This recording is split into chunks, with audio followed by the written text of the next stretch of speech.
অর্থ পাচার ঠেকাতে ও পাচারের অর্থ ফেরত আনতে ব্যর্থ আর্থিক গোয়েন্দা ইউনিট বিএফআইইউ। গত 12 বছরে সংস্থাটি ব্যস্ত ছিল চুনোপুঁটিদের ধরতে, আড়াল করেছে রাঘব বোয়ালদের অর্থ পাচার।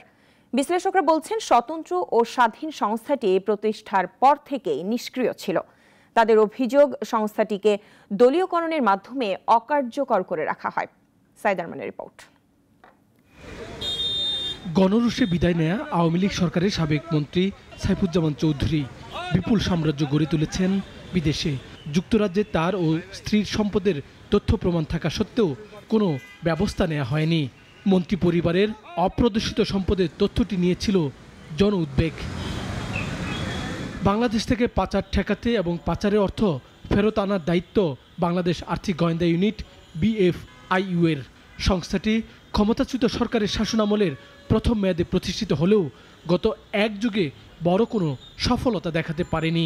দুর্নীতি, ক্ষমতার অপব্যবহারের যে সুরক্ষার যে দৃষ্টান্তগুলি তারা স্থাপন করেছেন ক্রমাগতভাবে, এটি একটি মাত্র মনে রাখতে হবে যে প্রাক্তন ভূমিমন্ত্রীর ঘটনাটা কিন্তু টিপ অফ দ্য আইসবার্গ, যেটা হিমশৈলের চূড়া হিসেবে আমরা মনে করি।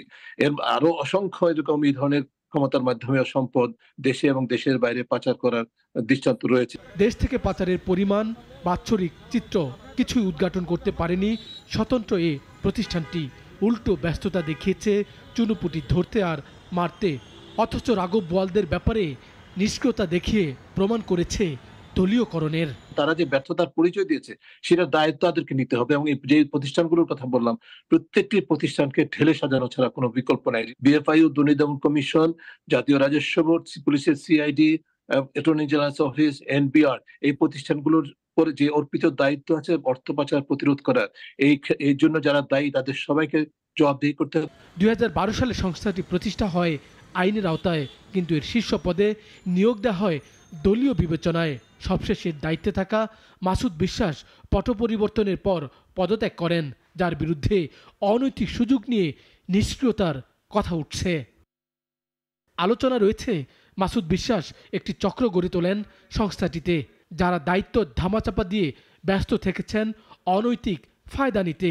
ব্যাংকিং খাতে ঋণ অনুমোদন, সুদ মওকুফ, বদলি, নিয়োগের তদবির করে সম্পদ অর্জন করেছেন। বিশ্লেষকরা বলছেন, কার্যকর বিএফআইইউ গড়ে তুলতে ঢেলে সাজাতে হবে প্রতিষ্ঠানটি। সাইদ আরমান, নাগরিক, ঢাকা। 250-টিরও বেশি ডিজাইন অপশন নিয়ে ওয়ালটন স্মার্ট ফ্রিজ, বোঝে আপনার প্রয়োজন।